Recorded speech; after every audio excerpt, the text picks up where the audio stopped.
বিবিও ঘুমায় গেছে, পাড়া পড়শি ঘুমায় গেছে। আল্লাহ বলেন আমি তো ঘুমাই নাই বান্দা, আমিও তো ঘুমাই নাই।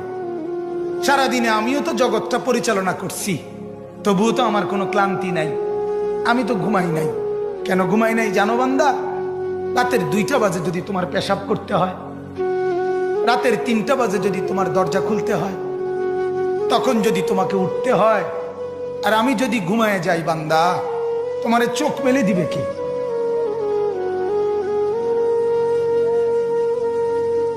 এই বাপ, চোখ মেলে দিবে কে?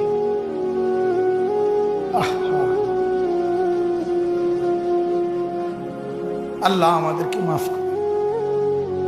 কোরআনুল কারীমের মধ্যে আল্লাহ তাআলা বলছে ওয়াহুয়াল্লাযী ইয়াতাওয়াফফাকুম বিল-লাইল। কোরআনে আল্লাহ বলে বান্দা শোনো, প্রত্যেকটা মানুষকে রাত গভীরে যে ঘুম আমি দেই,